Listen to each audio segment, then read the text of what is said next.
we can't buy every call we get. We got plenty of customers. I want to continue to grow. I got to keep providing opportunity for my guys. That's my responsibility, is make sure these guys can see a future, see growth and all that. And that's my focus. So brand equity and all that, I mean, we're good there. Just I just got to keep growing my business. And I'm too stupid to worry about whether the market's taking a shit or not. I'll go with Chad and just I don't participate. Ladies and gentlemen. Hey, what's up, listeners? It's your boy, Chris. Shit. Hey, if you can't already tell, this episode is going to be one to remember for many, many reasons. Number one, we're actually doing it in a different studio. Not in the main studio, because there's quite a few people in this room. If you can't tell, if you can hear them yell. Hey. Very well done, boys. Very well done. We're going to have a great podcast today. I've got a friend of mine who really was uncomfortable coming onto this podcast because, he just doesn't think he was worthy of being on this podcast. And I called him Mr. Glass Half Empty. And when you get to know this guy and you hear his story and you understand his business, you'll see that he's 100%. He's 100% perfect for this podcast to share some things, because this guy's done some things. He's done some things. And his name is Brad Bacon. Bacon. Bacon. Where's the bacon? I smell bacon. Bacon. Bacon. Gotta be bacon. Only one thing smells like bacon. That's bacon. Bacon, bacon, bacon, bacon. There! From that bag. What's it say? I can't read. Please, please. Give me what's in the bag. Chewy, yummy, smoky bacon. There you go. Oh boy, oh boy, oh boy. No, no, no, no, no, no. It's bacon! Hey. Everyone loves bacon. Hey, everyone loves bacon. Mr. Brad Bacon out of Rockwall, Texas. Hey, B-Rad. What up? Welcome, buddy. Yes. Are you excited? Not really. I'm so excited. No. We actually have in front of us a few beers.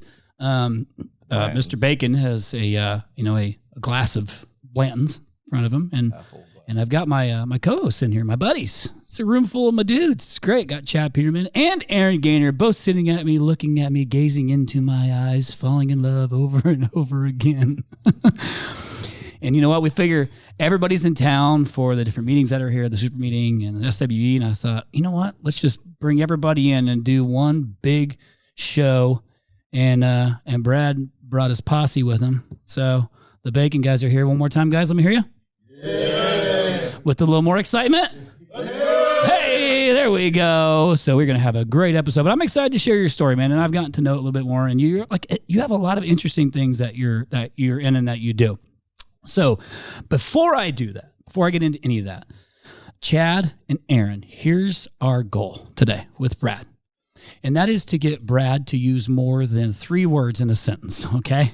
To get him, we got to ask some good open-ended questions to get him talking. And when he stops, we ask another open-ended question until we get what we want out of Brad Bacon. Deal? Deal. All right. And Chad's got to remember to talk into the microphone. I'll work on it. I know you just want to look at me, but talking to the microphone. So, hey, we have the pride of South Garland High School, the Colonels. Oh, not the Colonels anymore. Now it's the Titans, because you can't say Colonels. That's right. So whatever that's about, to the Titans. And by the way, next to you, the next most popular guy to come out of your high school is Carl Williams, man. He played for the Arizona Cardinals out here. That's awesome. Did you know you guys were in school at the same time? Do you even know? No, I was only there for like 2 years. I left in 10th grade. Yeah, we're good. Oh, well, okay, never mind then. Well, Carl Williams, sorry, buddy. He doesn't know who you are, so you ain't that popular. Honestly, I don't remember who the hell he is, but it was like early 2000s he played in NFL. But did you go to big high school? It was a big high school. Okay. And you only went for 2 years? 2 years. Most of the time I was out across the street smoking cigarettes. Oh, got it. You were that guy. That guy. Gotcha. All right, cool. Did you have a skateboard too? I did. Did you? Hell yeah, I can ollie. Cheers, guys. Cheers. Called it. Right. I knew it. I can ollie. Show it. Prove it. Get a skateboard. Kickflip, man. Prove it. So, Thursday. Is today Thursday? Okay, yeah, it's Thursday. Let's go ahead and jump into just a little bit of this. What I want you to do is just let our listeners know this guy flies under the radar, right? Because remember, until you guys had met Brad, we're like, what? The guy flies under the radar. He's got this, nice sized business down in the DF Dub. and we're going to find out about it. So you didn't accidentally build this nice sized company. So we're going to talk through it a little bit. Okay. And, but I think what I'd like to do first is with all the listeners is just to, I always like to let everybody know how you got in the trades in the first place, but maybe just give us a little bit of the come up, and how you even got into the trades and then ultimately into where Bacon is today. So just tell us a little bit of the story. So, in the microphone. Gotcha. Started out plumbing. The way I got in it, to be straight up, is, got my wife. I met her in high school, got her knocked up at 17. Lori? So, yeah. Shout out to Lori. Had to get a job. First job I got was plumbing. So that's how I got in the trades. So you became a plumber? Yes, sir. Not by choice, just by circumstance. Interesting. And you just said, man, I really love plumbing. No, I really hate plumbing. Okay. Yeah. I mean, I love making money at plumbing. I just don't like the act of plumbing. Got it. So it was more the entrepreneur piece of it than the actual service itself. Sure, I guess. Yeah. You don't like snaking drains and No. you don't like that? Aaron, does that hurt your feelings? No, I understand. I kind of fell into the trades and plumbing myself right out of high school, so I can relate to. Okay, so you started into plumbing. Now we know you don't like it, but you like making money from it. That's not it. So we got to keep going down this path. So when was that, by the way? Like, give me a time frame. That was probably somewhere around 90, 92. Okay. So then what? So got in plumbing, basically residential new construction, started doing roughs, top outs, trims. Then I had, I got really good with communicating with my builders, and even though it wasn't my job, I kept them informed on where I was. They could call it for inspection and whatnot. Then my boss just decided to, they came to me and said, "Hey, you want to be a manager?" And I was like, "Well, what does it pay?" And, and then, so I just took that position. And then from there, I just kind of learned the business. What was the name of the company? Can you share? I guess L&S Mechanical. Okay. It don't matter. I just was curious to know if I knew who it was. Largest plumbing company in the state of Texas. Still? Probably, yes, sir. Okay. I assume. I don't know. I don't care about them anymore. So I couldn't tell you. They're up there. That name's not near as cool as Bacon. Bacon's so way it's better. clear. Just so it's clear. Yeah, bacon is way cooler. And everyone loves bacon. Yeah. So, okay, so you work for L&S. When do you set off on your own and start to do your own thing? I dipped out a few times there, just trying to. I had a few people say, "Hey, you got great relationships with these builders. Why don't you come help me?" So I went and helped a few guys start businesses. Ultimately, I just built them up. They failed, and so ended up going back to L&S a few times, and then just finally ended up getting away from there. The market started to take a crap, and back in 09, 08, 09. Yep. So, okay. And then just the only other option was to try it myself. So, and I got a little more mature. I don't think I was ready before, but I got a little more mature, which is not saying much because I was still pretty immature, but just had enough balls to go out there and start my own business. Yep. So you just said, "I'm gonna let it rip." I'm gonna let it rip. Tater chip. Let it rip, tater chip. So what year was that you did that? That was in 2000. So roughly the end of 2010, early 2011. Got it. So it started off with just you going out and doing the things. Was Lori helping No, with anything? Lori was telling me to get another job. So we had 3 kids and a house we couldn't afford and all that jazz. So she was just telling me to go get another job. I knew that I couldn't afford it with what they were going to pay me and the way I was living. I knew I couldn't afford it. So I ended up just taking a chance and starting my own business. So sitting here today, you're grateful you took that chance. Oh yeah. You should be. Sure. Yeah. Yeah. Grateful it worked out. The chance was easy. It was just grateful it worked out. Yeah. So I know, like you always joke and kind of say, like that you don't know. You're just, I don't even know how I built this thing. Like, I don't, you clearly have some skill because you've built a great business. So I want to get into some of those things to understand what it is that you did to keep building this thing. So you're not just a plumber. So 2010, 2011, You're doing your own thing. Take me through like that phase. Like, when did you start adding like the other services? Like, or how was it just building the plumbing business first? And I mean, you're just when you bring on your first employee, like that's always a crazy feeling when you have your first like person you're responsible for. Like, walk me through that piece of it. And then for our listeners that are listening right now, when I get to the end of this and I ask him to share, what his company looks like today and what size business, you'll see why I'm asking these questions. I really want to walk through this with them. So when did you start adding people and like feeling like, oh my God, I got like a real business going?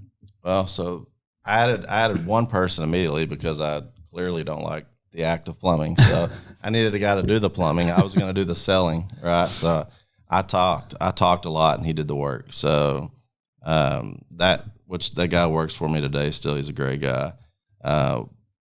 And then so basically from there, just started one truck out of my garage, and then I was on a tangent, man. Anything I could get work-wise, I would take. So had a lot of relationships with builders. So in the market, a lot of those R&C guys went to commercial. So I ended up with a lot of commercial accounts, went that direction, got into med gas, started doing a lot of dental offices, and then just out of, that just led me into a commercial business. My kids were coming out of school, got them in the trade. They started helping me with that, and then had a bunch of their friends come out of school helping me with that. Those guys have been with me from day one, so they're still with me. So it's not the best business, but I took it and created it as its own entity, and just because I have such great guys there and great builders that pay that, so we just put that over here. And I wanted to get into home services. And because I got tired of kind of, doing the chase and check game. I mean, it wasn't necessarily chasing checks. I had good builders, but, the cash flow deal was an issue for me. Right, because you're having to wait. Yeah, just waiting. So sometimes, 45, 90 days, and I'm over here just a broke-ass kid trying to figure it out. Floating it. Yeah. Yeah. So when do you add the next service, assuming the next service was HVAC? No. Or was it electric? Well, okay, so jumping into the services. So kind of just real quick, went from commercial new construction, separated that out, those group of guys out. Short period, got into home warranty, realized that was just, a ticket to hell. From there, went into just, straight, retail and what I call retail customers, you know, and doing home services. And then that I seen the light then. And then when I figured, when I could see that, I can make a living here, I can get paid same day, there was a lot of things clicking with me. I just doubled down and went all into that. And that's when I joined Nexstar. But once I joined Nexstar and started seeing all these big cats over there doing, $20 million and up, HVAC, electric, I decided to start HVAC. So you just said, yeah, I see these other guys doing it. I'm just going to let it rip again. That's honestly the only reason. Yeah. Really? Yeah. When did you join Nexstar? What year was that? 18. So what size business were you then? So back then in the commercial side, we were doing about 6-7 million. In services, I mean, we were very small. When I started Nexstar, I was doing 1.3 million in 18 in services. Okay. Home services. Okay. So where does Bacon sit today? So definitely not, pacing to hit our budget, which was 36 million, but we'll finish the year right at 30. Great. So fair to say he's accomplished a couple of things, boys. Yeah. I was sitting here talking to him. Oh, not as big as you guys. 30 million. I'm like, 30 million? Come on, man. 30 million is legit. This is great and a hell of an accomplishment. Little parallel stories, it sounds like, here for both of us coming through the trade. So awesome work, man. Congrats. Thank you. Appreciate that. So you have, sounds like you guys have a pretty solid culture at Bacon too. Is that fair? Yeah. And you got some guys have been with you since the jump. Mm-hmm. That's pretty cool, right? You get to take them with you. So, and for them to be still, to still be with you and doing things says a lot about, just about how how they feel about you, the business, whatever. Like there's a lot of loyalty there too. Yeah. Do you have when you recruit, like, do these guys go out and tell their story? Like, hey, I've been with them since the beginning. It's good. Like, Because that's got to be great for recruiting to have those types of guys telling the story. Yeah, but I mean, we kind of have a reputation out there. People, I mean, not that I know everybody out there, but we do have a reputation for. I have a reputation. Don't know why, but just guys are like, he's a good dude. He'll take care of you. He's one of us. I mean, I get that a lot. I'm not a business guy.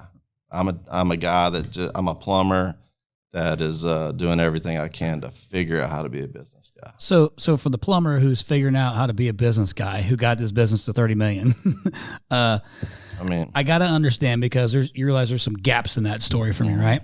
Okay, so I'm trying to figure out, and boys, jump in on anything that you want to ask, but is it you put the right people in place? Like, you kept doing sales? Like, yeah. So the first thing I had to do was, I had a 10th grade education, dropped out, got a GED because I had to have a GED, get a license. So did that. Never thought I needed school until I started a business. Then I was like, well, here we go. This is when the retard is way deep, knee deep in alligators, and I got to figure this shit out. So I had to find somebody to teach me, and I didn't know anybody. I didn't know these guys, right? I didn't know them, and so I joined Nexstar and just dove in, man. I had to educate myself. I had to have it. So I learned the business through Nexstar, and then I started putting people in place. Got it. So speaking of Nexstar, we're all at the super meeting, and we had a good time, and you and I met now a year and a half ago, maybe 2 years ago. Yeah.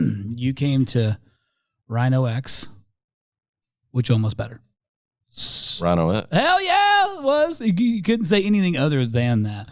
But what's cool about Rhino X is, like, it's perfect for guys just like you, because it puts you in situations to create the relationships with everybody, which seems to be what you've leaned on quite a bit, is like just trying to find, the guys to be able to ask the questions, to talk to learn the things, to scale the business. So that's the gaps I was filling, is how did you do that?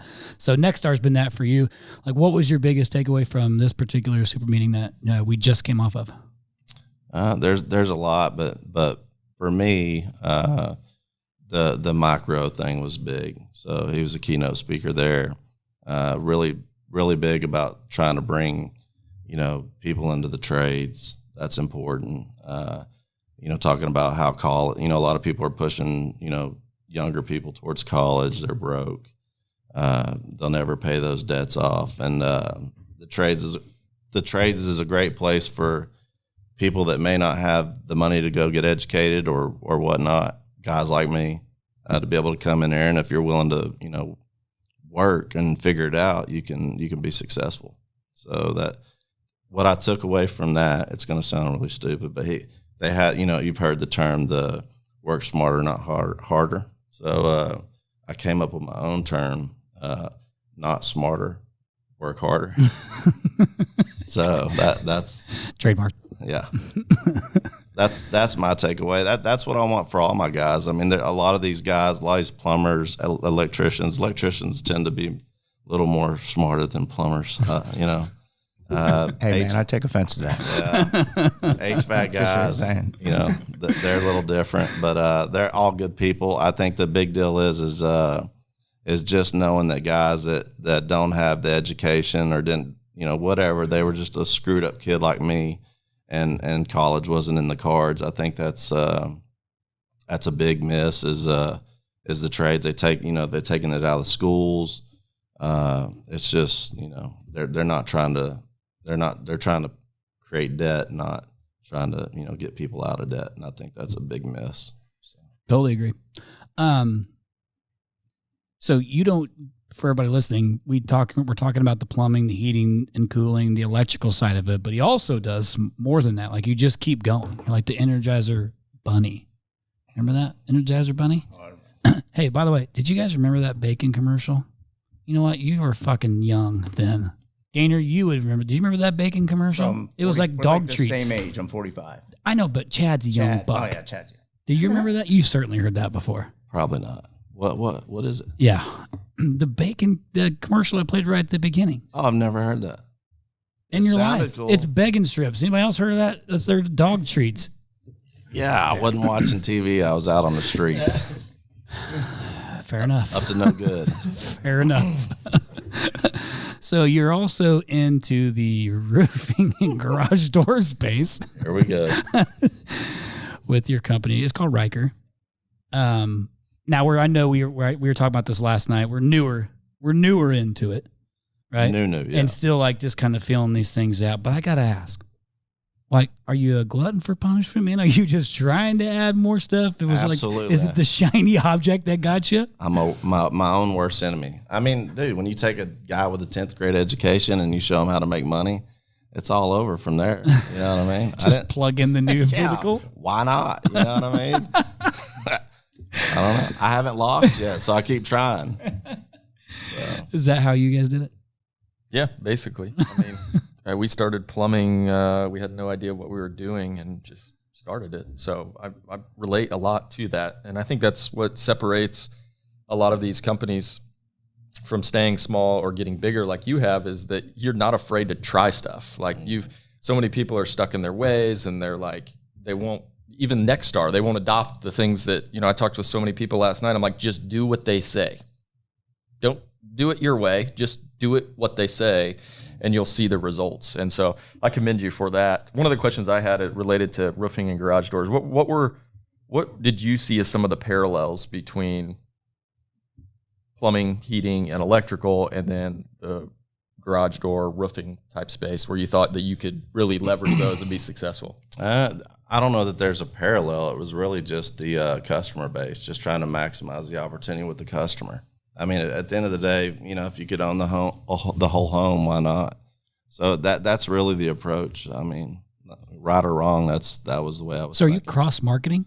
Yeah. How are you doing that with two different company names? We tell them that. We tell them it's a sister company. We're upfront about it.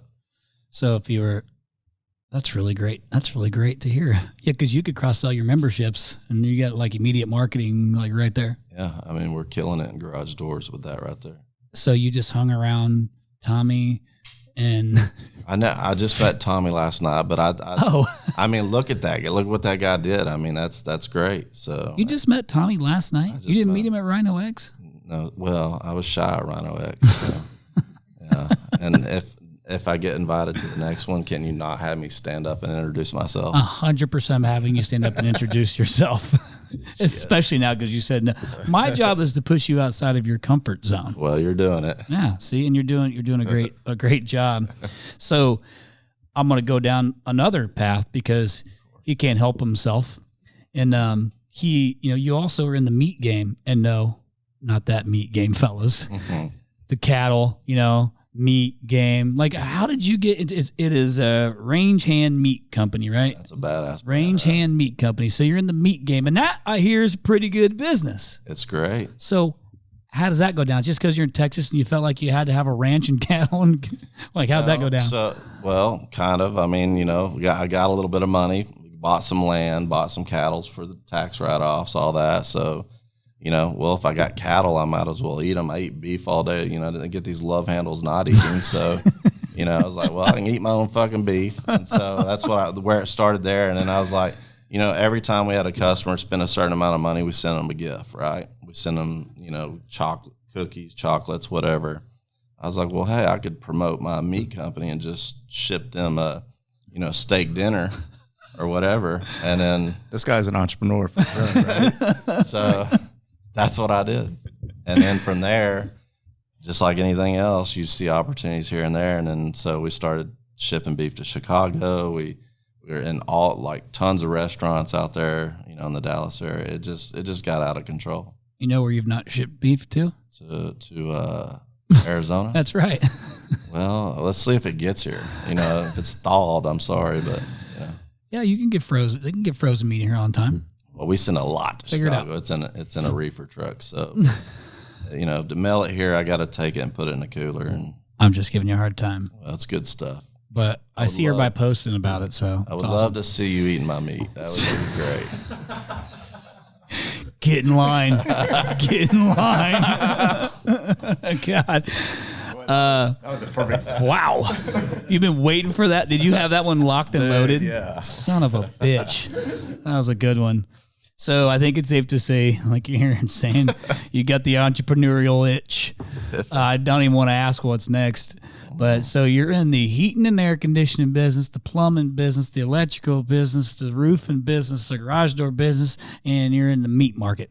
Yeah. You're into the meat game. And I build houses on the side too. And you build houses on the side. That's side hustle. That's the side hustle. That's my The side home hustle. building is the side hustle.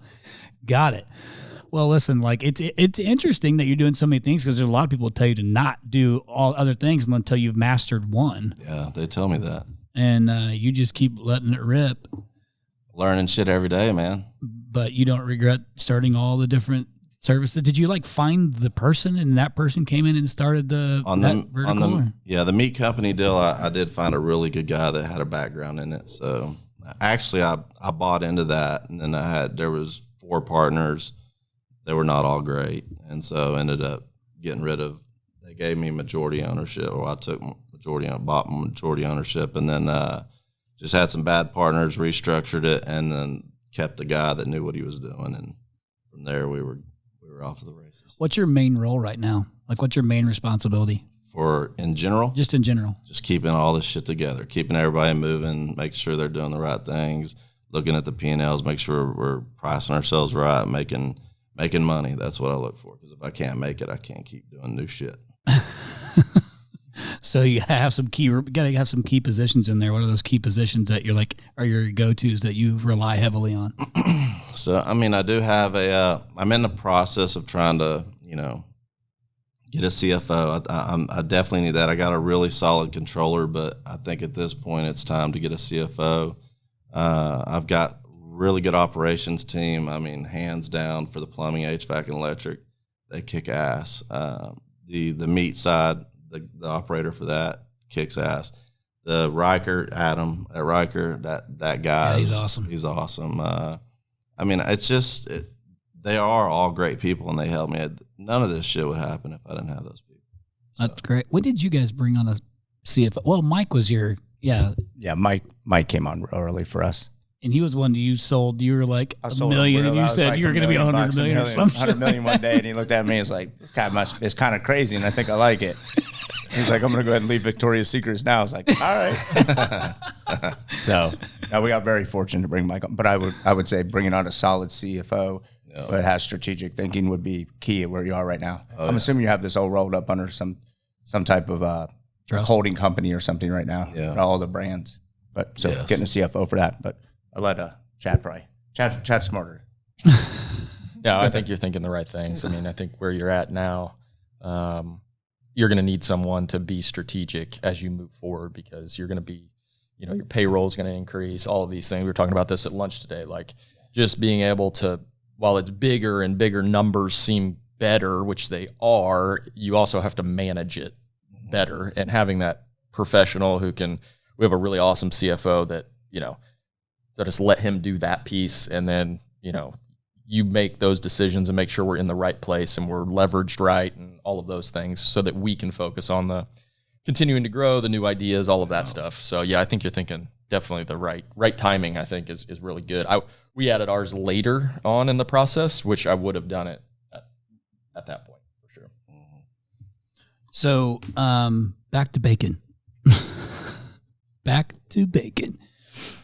You're in a very incredibly difficult market in Dallas-Fort Worth. You cover the whole DFW metro area. I know one thing that you do to remain competitive there. You picked the best damn digital marketing partner you could ask for. Of course. If you guys haven't heard of him, the company's called Rhino Strategic Solutions. I just heard about him the other day. Seemed pretty good. Seemed pretty sharp. Yeah, just because I'm not smart doesn't mean I don't have common sense. That's good. You got that street sense, man. That's what it is. He's got a little bit of grit. Very necessary. That's grit. Gator got some of that in him too. But I got to know, because it's such a competitive market, and I'm always curious to know how you're going to compete when the waves, when we're riding the wave and the wave is high. And Chad and I were in at the ACA conference, and we were talking about a recession, and Chad doesn't participate in recessions or unstable markets or anything. That shit just blows right through it and stays competitive and stays the course, pays attention to things, but stays the course. And we have these conversations often in our little text message group just about how, what are we all doing when a market's tough, but like, what are you doing to stay competitive down there? I mean, I don't know how well your brand equity is or isn't in Dallas-Fort Worth because I don't live there to see it. All I can tell is by your branded search and your branded lead volume. But like, what are you doing down there to stay competitive or to keep going? Because like, especially when it's hard, you better hope your brand is on point. So what are you doing down there to just stay competitive? Yeah, I think the brand's, I think it's a solid brand. I think just the name alone, everything we have is good. It sticks out. It's got personality. I think at the end of the day, it's just taking care of the customer and building the team. That's what I do. Everybody knows if we have a customer complaint, I mean, it's a fire drill. I mean, we got to get on top of that quick. So that's all I can do is I just got to be better than the next guy, and we're not yet. We don't have all that figured out. I'm not saying we're that company, but that every day that's the grind, and the work's gonna, that's ebbs and flows, right? I mean, we can't buy every call we get. We got plenty of customers. I want to continue to grow. I got to keep providing opportunity for my guys, and that's my responsibility is make sure these guys can see a future, see growth, and all that. And that's my focus. So brand equity and all that. I mean, we're good there. It's just I just got to keep growing my business, and I'm too stupid to worry about whether the market's taking a shit or not. I'll go with Chad and I don't participate. You know what I mean? Like, I don't know better. That I'm all gas pedal too, though. I don't worry about that. You got the blinders on. I guess you have to have that shit on, man. Like that's what the 1% does. Like you don't even think about the shit that can go wrong. I don't think about the things that can go, which by the way can be a fault. But if you got somebody good who watches that shit for you, then you're all right. We're number driven. I mean, we are. Me, not necessarily. I look at the numbers, but again, like, I have people every day that dial in. It's every day is risk. Every day is a grind. Every day I'm learning something new. I'm hungry, and that's what I do. I'm scared of a lot of shit. You know what I mean? Like I'm scared to be on this podcast, but I'm scared to get on a bull like you did. But when it comes to business, for whatever reason, I have no fear there. I know enough to know that I need to make sure that we're making money. I know we need to be priced right. I know all the basics. Nexstar gave me all that. Everything else is just keep pushing. And that's what I show up every day and do. So I'll jump in here, Brad, for you. A question for you. Sure. You have multiple businesses, right? And it sounds like you keep opening these up. Do you feel like the pressure of having those on you drives you? Is that like feeling that there's always this thing just like backs against the wall all the time? And like, is that part of a motivator for you? Because it feels like these new things kind of push you, keep you alive. So tell us a little bit about, is that something that you are aware of? Is that your personality or what? I'm 100% an underdog, and every day, those challenges are what drives me. So I'll start something to just prove somebody I can do it. That's the way I do it. So, like I said, I can't get on a bull, but I can damn sure start a business, and I will do everything it takes to figure it out and make sure we cross the finish line. That's my job. And that's what I enjoy. So when you think about your future, like business growth, let's talk about bacon and then all your business. Like, is there a benchmark number that you're driving towards? Is there, you said cross the line? Is there a line? Is there an end game for you, or like where is like the big vision for you? Where's this going? Well, I mean, it's one of those to be determined things. I mean, again, I could put a number to it. I could say I want to be 100. I mean, I want to be the biggest guy, in the nation. But I mean, it's the reality is it's going to take a whole lot of work and a whole lot of smart people to get behind me to do that. And I understand that, but I think I have a brand that's a house that would work in any state, anywhere. I think it's just catchy. I think everybody likes it. There's a whole lot of bacon eaters out there in the world, so I got that going for me. And so, I don't know that there's a number. I mean, there's so much going on right now with people trying to, PE groups trying to buy you. You got other guys, becoming platform companies that are, which I love to see these plumbing companies become platform companies and do it themselves. I think that's something that I really have interest in. I have my two sons and my daughter are in my business, and that's like the legacy for me. So, I mean, I make enough money. You know, I broke kid and making money like I'm making now. I mean, I would have never expected that. That's, you know, I never would have thought that was in the cards for me. So it's there. I'm comfortable. I just have to make sure I leave something for my family, and that's it. So that's the only thing that I know today is the end game. So it's Legacy. Yes.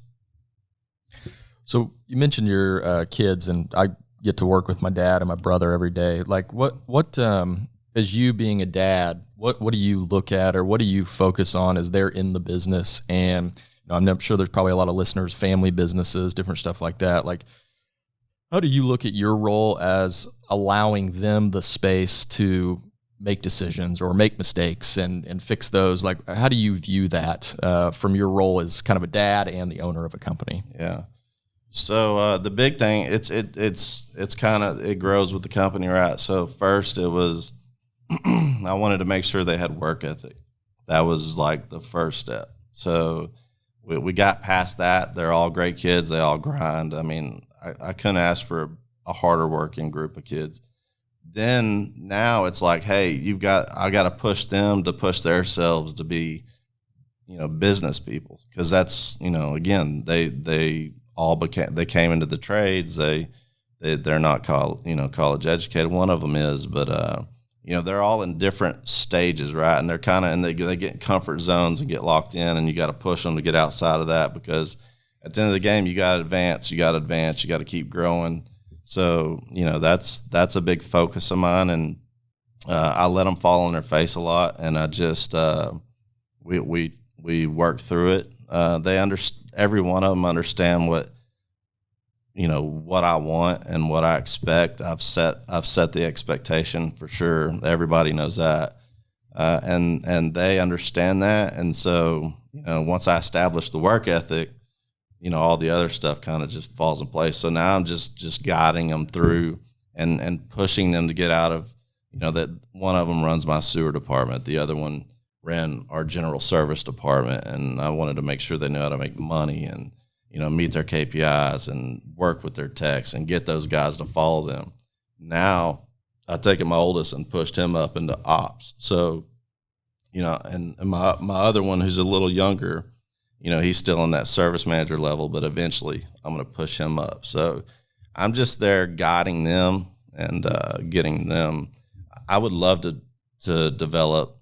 I would love to see my kids become great operators, because they're starting early. You know, I started late, so they have so much opportunity. I don't even know that they know, but you know, I'm trying to set them up.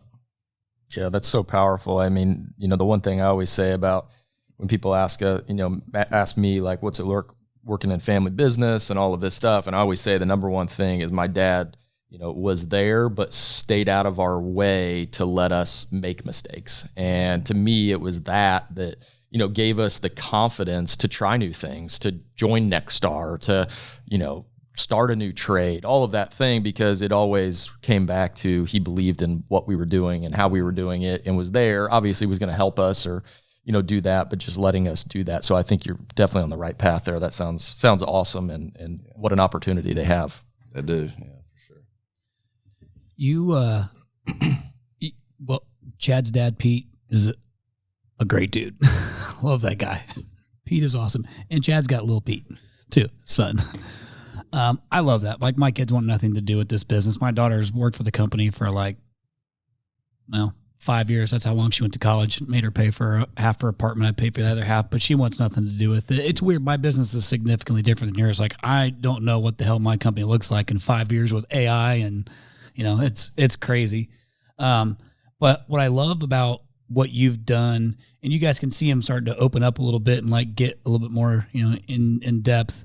Yeah, enjoy it. Yeah, and tell him the story and the things that he's done, and you can tell where the passion's coming from and things like that, and you get to pass on like some of the things that took you longer to learn to your kids, but also to probably your team as well. And you've got this passion for leadership. It sounds like that you don't even recognize that you have in you, because you're bringing people down to do trainings and shit. From I was hearing people talking about, hey, have you ever went down to Bacon and done any training? Do you guys know that he has? Yeah, I get emails from this team that says Bacon Training Service System or something going on. Yeah. What's that about? What are you doing now? What are you training? Everything I learned. I mean, I literally I've never been a CSR. I mean, I guess I was a CSR when I was in the van, and I was taking all the calls. So I was a CSR. I'm training everything, man. The end of the day, they were talking about at the meeting, an academy, and I was like, I get so hung up on buzzwords like describe academy. I mean, you don't have to have an academy. You can. I mean, I train people in a truck. You know what I mean? I started out in the truck. You can teach them. You're in an academy all day. Business is an academy of training people, right? Like that's what we do all day. So I just bring in, people that know how to coach, and primarily Next Star trainings. I mean, that's what I do. I'm loyal to Next Star. I bring those in. I want them to at least learn the basics, and then and they all know that I'm investing in them. And we do roughly. I mean, I've got like 11 or 12 for 2024 training, Next Star trainings. We train 5 days a week. I have an in-house trainer. We train 5 days a week, 1 hour in the morning for technicians. We have leadership training in the afternoons for our office staff. I mean, that's how I learned was just taking the ride. So everybody that comes to Bacon's on the ride. If you're not about it, then you got to go. I mean, you can come in here. You can have tattoos, dreadlocks, and all that. As long as you're about learning and growth, I'm about it. I'll take you for the ride, and that's what I look for in people. You can overcomplicate the shit out of that, and I've heard so much shit that I'm just like, okay, whatever. That's a bunch of buzzwords, but I just need hungry people that want to learn, and I provide that for them, a place to to learn it. Yeah, I heard a lot of people talking about like them going down and doing the trainings and like the things they took away from it, like that. And I didn't even know you did any of that stuff. Yeah, so they do that. We do allow other companies to come in, and when you hear people, it's been all week. People have came over and said, "Hey, my guys, yada yada yada." They all they had a great experience coming to Bacon and training. To be totally transparent, that is my wife. My wife feeds them well. She takes care of them well. Probably different than others. She is the one that they're complimenting. And when I go home, I'm gonna prop up Lori, and she's gonna be so happy to hear that, because that's when you hear that. And I know people were coming up as we were talking. That's what they're talking about. She literally, that hospitality is her thing, and she's not in the business. She doesn't run the business. She just maintains all our trainings and make sure that everybody's fed well and eats good and all that. And she does a damn good job of that. That's what the people that come in remember. Well, we took good care of her at Rhino X. She had a good time. No, she loves y'all. Hey, Chad brings in people into Top Tech with zero skill, like nothing. I mean, are you doing the same thing, Aaron, or no? Like, I don't know which. So I'm just, I'm curious because like you bring in people that literally have zero skill, and then like, and you've been doing it for a while now. Yeah, we'll bring in this year. We'll train 150 technicians from the ground up. How many stick? How many make it through? So our graduation rate, which we don't want to be perfect, is around 85%. So that's about how many. It's maybe even a touch too high. We want to keep bringing that down so that we know that we're getting the best people through. We're not always going to recruit the best people, because you're taking you're trying to assess somebody. They have no skill, right? So that's not part of the interview. But yeah, we bring them in, we take them through the training. We've got training in HVAC service, plumbing service, electrical service, and now HVAC install. Got it. AG. So we've done plumbing. We've had about 100 and I think maybe about 120 plumbers through our school program now. Similar, like you said, graduation rate, getting a truck. There's kind of a fall off rate, right? As you do, just like you go to college or whatever, right? Things happen. People stick. I had guys come in, didn't even know how to swing a hammer, right? It's like never even swung a hammer. It's like, wow, it's interesting. But it's been exciting to bring new people into the trades. And I agree with Brad. Like, you don't always need an academy. You just need a place of learning and a culture of learning and a culture of mentoring people. And you'll find your way there, right? I think there's something to be said about, building that school and they'll come kind of mentality, right? So I think there's a lot of value in proposition that, but I think at the same time, you don't have to have that to be successful. And obviously, you're proving that by just training, bringing people in and hiring the right people. And I mean, it's everything I hear from you is like talking about all the people that work for your kids, your family, people. I mean, you do a really great job of like talking up the rest of the people and that work for you. And you can hear that in the tone. That's probably why you're so successful. What you're doing is that you just recognize all these people that work for you. You might not even recognize that in yourself. Maybe you do. But it's just good leadership tone from you, man. So, and I love to see a plumber coming up in the trade, coming up, like I said, from nowhere, right? But there. So it's good to hear, man. I don't know much about your story, but I'll tell you what, man, it's an impressive story and Appreciate awesome, man. Awesome to hear. I'm just trying to catch up to you guys. So. Got about $250 million sitting in this room right now. It's nice. I would say one thing too on the training, and I think Brad and I were talking about this last night, but I can't remember. I talked to quite a few people, but as it relates to training, I think he's done a fantastic job of really setting the culture as to be a learning organization. One of the things that I've learned that I would like to definitely share is understanding that there's a difference sometimes between training and education, and looking for educators out there in the world, recruiting teachers, recruiting principals to help with the training.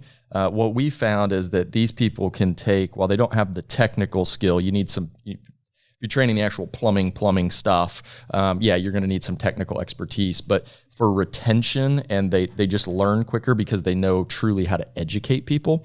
So if you're out there and looking to create a culture like Brad has, I think that one step that I wish we would have made earlier was finding a professional educator. Because I have learned so much about teaching and adult education and all of these things that is easy to overlook. But also going out and recruiting a teacher, like, hey, you don't have to listen to parents anymore, or the kids, or all the crap that you guys put up with. Thank the Lord. But they can make a huge difference for sure. Yeah, I mean, and I feel like you've done such. Like, I got to go see Chad's facility, the new facility, what was it, a couple weeks ago or whatever. And all the different training rooms that they have, like it's ridiculous. If y'all haven't seen it, you ever go do shop visits? If not, you got to go check out these guys' place. I had one, but it got canceled. They had something come up. Oh yeah. And then today, ask for the VIP tour. That's the one you want. Well, that's what I want. I'm sure one of these guys will take care of you. Yeah, I'm sure. For sure, man. You're welcome anytime. Yeah. Well, Appreciate that. Thank you. well, listen, like, everything he's talking about in his business is who I viewed him as, and that's just, he's a good fucking dude, like just a good dude, and he's chill, he's laid back. You start to see now just from some of the things he's sharing, like he's not, he gets it, he understands it, and you're taking all those things and teaching it to others because you have a big heart. And that's what helps with culture is that you like legit care about the people. And if you don't fake that, which a lot of people do, fake it, it's about the money. I'm a big believer in reputation over revenue. And if you hammer and focus on that reputation by taking care of the customers and taking care of your employees and all these things, the revenue will follow. And I'm a big believer in those things as well. But I love seeing guys like you win. And I feel like I've got a really great circle of friends, like my close buddies, my circle of influence.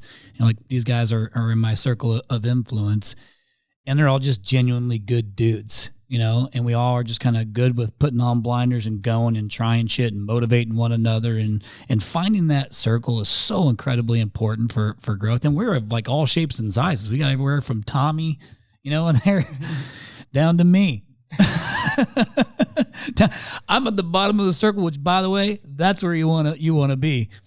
It's an impressive group for sure. But I commend you, man, on a job well done. I know you're still going, and I know you've held out from this private equity play, and I know you've had shit thrown at you a lot. And I think what's interesting, about the whole PE thing is, one, it really put a big spotlight on the home services as a whole, which I think is going to be great long term for our business, or trying to get more interest in it. But the you stood strong, like you haven't done anything with it. But once you also learn what you can do with that as a platform, like you're talking about, where it's still kind of your show to run with, but you're also playing with some of the house money as well. Like you could build a monster if you can maintain that culture and like create something really, really special down there. I mean, you think about guys that are his size that are still private. There's not that many. Like it's majority of people have it. So you got something really special there, man. I know that. We have lots of conversations around these things, just as in our group, some of our buddies, have, and I have a private equity partner, but it was a growth play for me. Like, it was so I could keep going and get all the things that I'm not good at out of my way, and bring in smarter people to help me keep going. So, I'll be curious to see, like, even when we see you next year, like where you're at and what service you've added on since then. Probably not more services, but hopefully I'm better at them. So what's next for you, dude? You just gonna kind of keep your head down and keep grinding? Like what's 2024 look like for Brad Bacon? Yeah, man, I'm ready for BPW. I'm ready to set up my, do my budget, and then I'm gonna go just January 1. I'm gonna go out there and just be ready to wreck it. That's what I'm gonna do, whether the market's shitty or not. I'm just gonna show up and go after it. That's the plan. So, and the recipe is easy, man. It's just the grind. If you're willing to do the work, all that other. I mean, I'm serious. I have a 10th grade education. I did not pay attention in class. I'm not smart. I have to count on my fingers, man. Or use a calculator. It's a simple recipe. It's just work ethic. And so I'm going to show up and I'm going to bring my work ethic, and I'm going to just keep trying to build my team and do my thing. And I got to learn how could I sell my company if I don't even understand how to talk to those guys? So there's a lot, growth plays great. I just don't even know how to speak with those guys yet. I'm not on that level. So I got to learn it. So, well, what's the best way for him to learn that, guys? Look, I think first off, the equity part has been great for the home service business, right? It's built a lot of millionaires and it's built a lot of great businesses, but I also don't think it's necessary for every person to do. Right. And I think you got to do what's in your heart. And I think going out and talking to them, regardless if it's something just because you want to be educated, like you should talk to people. That's what we did. Yep. We haven't done any platform deal ourselves. Some other people have done them, and there's great opportunity in them. I think it just comes down to like getting out there, having the conversations, educating yourself, like anything, just like we did with Nexstar. Like I'm a plumber by trade. I joined Nexstar at like $3 million, right? And just got to work and took those practices and didn't. Just same thing here. It's just how do they engineer money? What are they looking for? What's going on? And just get out in front and do what you're doing right now. I mean, I think you've been pretty successful. I think you're pretty humble in general. It sounds like right here, and I think you've done some amazing stuff, so I wouldn't keep it. It's good to count ourselves out because I kind of operate the same way, right? A little bit like against the wall. Always feel like I'm the one out, but just getting the chance to sit here and see you and your mannerisms when you're talking and hear you speak, it's just there's a lot of good stuff happening here. And I think if you want a legacy for your family, then you should just do that. Like if that's what makes you happy and makes your family and makes you go, do that. If it's about building an equity group to create other, partners or wealth or some of your team in that, then do that, right? I think it's those decisions will come, and you keep building a great business, that will always be there for you, man. It just will always be there. Where are you at right now? Give our listeners if somehow they've not heard you, where are you at in revenue from your $3 million Nexstar? Where are you at today? We'll be over probably about 60. We short budget too, right? Everybody says that this day, right? Yeah, We all do it for sure. We were going for 71. You heard me earlier this year on the podcast. Yep. We had an acquisition. With that acquisition, we'll probably be falling right around that 60 million this year. Right. So regardless, this still is an amazing story here. And 30 million, I was saying earlier, is like, used to come in and be like, somebody was 20 million. It's like, oh my God. And I'd like 30 million is an amazing, and that's not even your other businesses. So imagine your other business, you got some revenue going on here. So you're doing really well. Can I just ask him one question? Absolutely. I don't know how much time we got here. I've heard you say a couple of times, like your 10th grade education and not coming up with much and, just trying to figure it out and place all these people in. Like, what is the thing that you're most proud of to yourself? The kids. Since right now, like from that 10th grade to that switch all the way through, is it your kids, seeing your kids? Yeah, just seeing them become good kids. Is it your kids back here? My oldest. Okay. Trevor. All right. We got some people here. What's up, Trevor? Yeah, I was just a fucked up kid, so just seeing them kids not go the route I did was a win. So the purpose for all this is really your kids. Pretty much, yeah. Not bad. I don't think my dad said the same thing. You have a pretty cool dad, Trevor. For sure. You got a pretty cool dad. Definitely. My dad did not say the same thing, so very fortunate place to be. You know what? One simple thing, that everybody at this table has. When were you supposed to be here this week, Aaron? Today's Thursday. When were you supposed to be here? Tuesday. Why are you here on Thursday? Work schedule. You took care of shit. Like, yep. We got work ethic at this table, right? I mean, Chad gets up and I stay with Chad at the Cove, of course, down at the lake. And I get up, Chad's already beat me up and been looking at emails and doing shit before, as the sun's coming up. I'm like, bro, I get up, bro. He's already up and on his computer. We all have work ethic. We're willing to work hard. And I'll be damned if somebody says we can't do it. Yeah. I bootstrapped our business together. Nobody gave me a thing. I did go to college for almost 4 years, and I got an associate's degree. You know how long it takes to a normal person to get an associate's degree? 2 years. 2 years.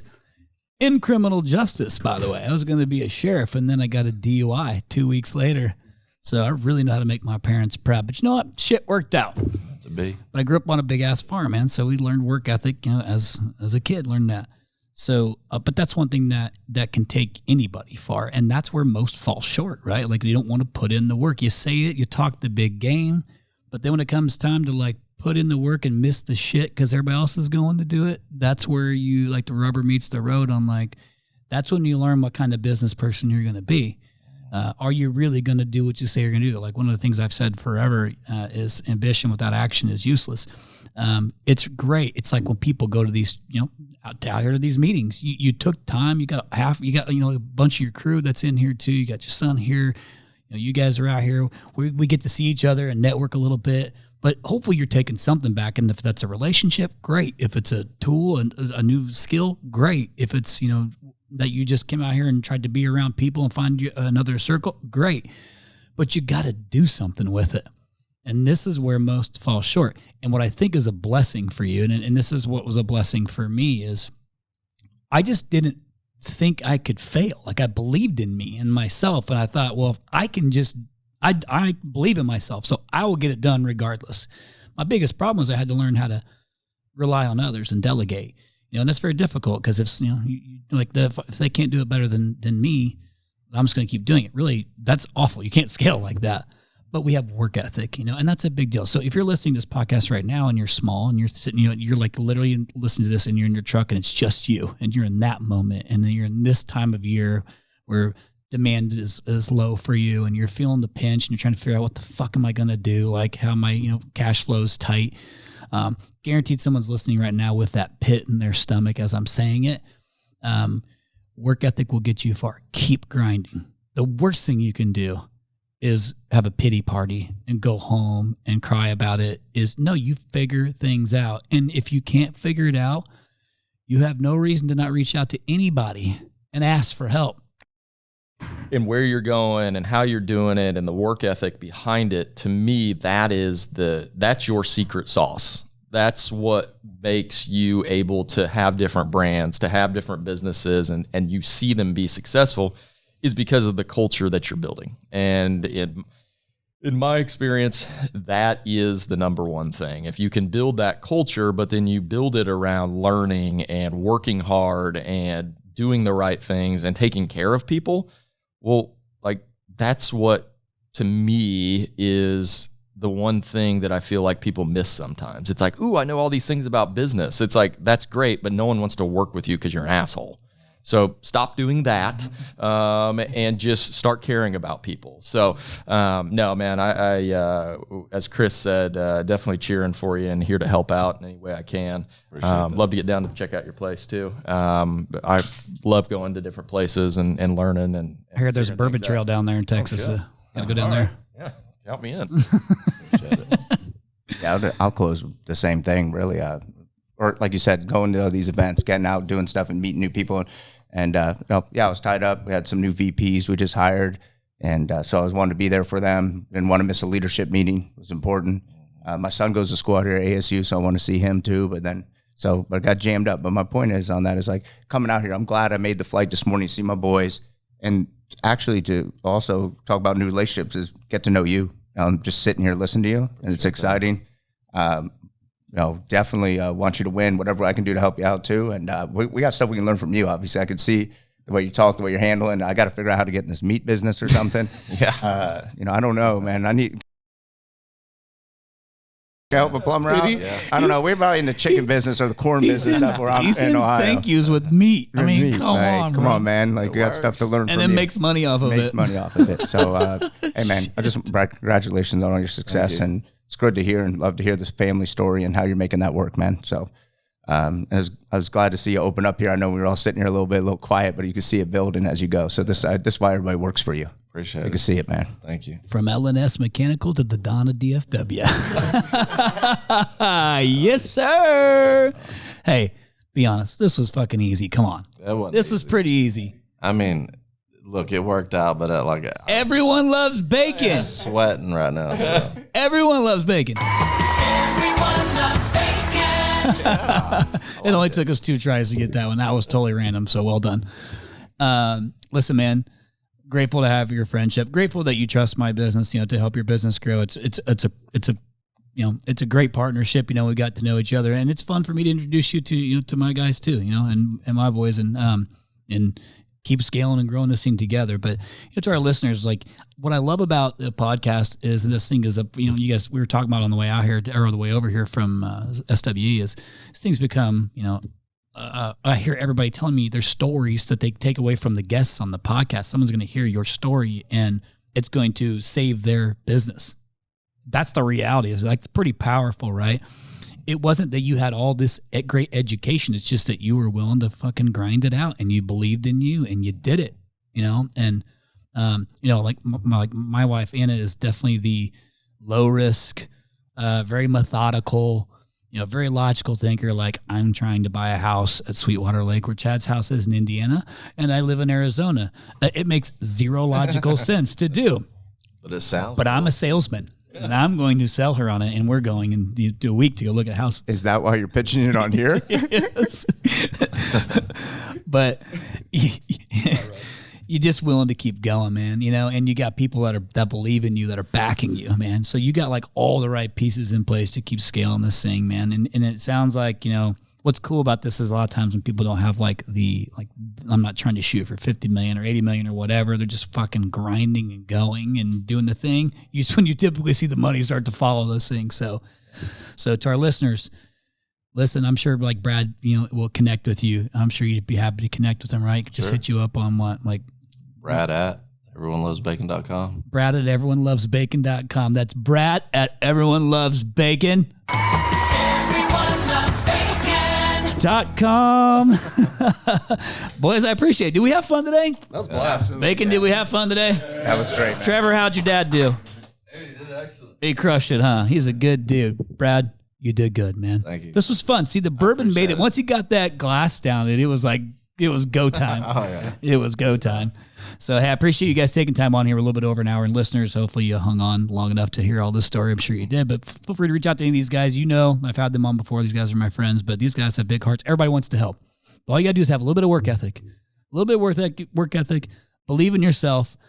Refuse to believe the narrative of unstable market or all that bullshit, and just keep your head down and keep trucking through, because guess what? Even if demand's low, it's not gone. Somebody's going to take it. Why not be you? There's lots of ways to kind of go and get it, even if call count's down. Lots of ways. And if nothing else, your back's against the wall, right now, reach out to these guys and ask them how to get out of it and how to help, and they will. So from LNS Mechanical to the Dawn of DFW, Mr. Brad Bacon. Well done, my friend. So listeners, you don't got to do everything, but you got to do something. No 0 days.